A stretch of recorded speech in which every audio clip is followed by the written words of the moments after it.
Tell us more about this place. It's very interesting. Fred Thompson said, Tell me about the treasure rooms. I found them later. White polished his shining pate with a grimy handkerchief. After I got the lights going and I could see all the walls of the big room, and I saw some doors cut in the solid rock of the walls. The doors are slabs of rock, hung on hinges you can't see. A big rock bar lets down across them. I tried to lift up the bars and it couldn't move them. I fooled around trying to get the doors open. It must have been an hour before I took hold of a little latch like on the short end of the bar, and a great big bar swung up. Those people knew about counterweights, and all those great big rock doors with their bar locks, they must weigh hundreds of tons, are all balanced so you can move them with your little finger if you find the right place. Thomason asked, Tell them about the treasure. It's gold bars and precious stones. The treasure rooms are inside these big rock doors.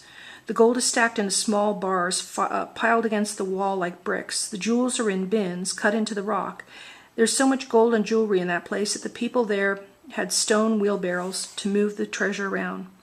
Jack sat up in sudden interest. Wheelbarrows? He asked. Wheelbarrows 1,000,000 years ago? We don't know how old they are, said Thompson reasonably, but the stone wheelbarrows are there. Stone wheelbarrows, marveled Jack. Those dead men must have been very powerful men.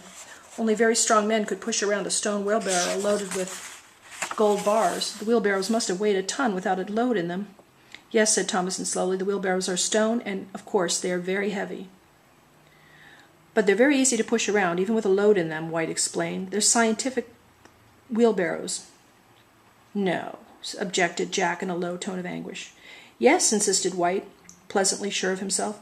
A small boy could fill one of these stone wheelbarrows full of gold bars and wheel it around. The wheelbarrows are balanced just like the doors. Instead of having the wheel out in front so that a man has to pick up the weight with all his back, these wise old men put the wheel almost in the middle, and arrange the leverage of the shifts so that a child could put it in a balanced load and wheel the barrel around. Jack's heart was breaking. He left the table and threw his chew out the door. He went over to the stove with his cup. Anybody want some coffee? He asked. No one did. Bill studied Thomason and White for several moments. Then he asked, How many times you been in this tunnel?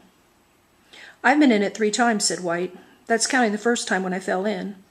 Fred's been in twice, and my wife went part way in the last time we was in. Mrs. White stroked her blonde hair and said, I thought my husband was romancing me when he came home and told me that he had found what he had found in the mountains. He always was a romancer. One of the reasons I married him was because he was such a romancer. I was sure he was just romancing about the city he said he had found. I didn't believe it until they took me into it. It's a little hard to believe, don't you think? Bill said, It sure is. Jack stirred sugar into his coffee and sat down at the table again.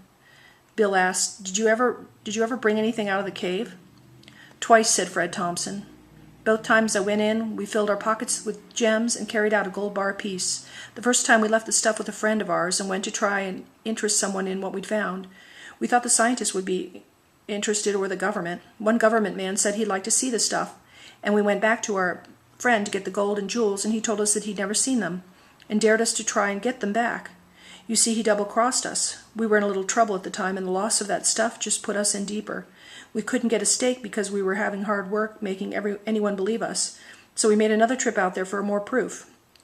That time we brought out more treasure and buried it close to the shaft entrance to the underground city before we went back to the coast.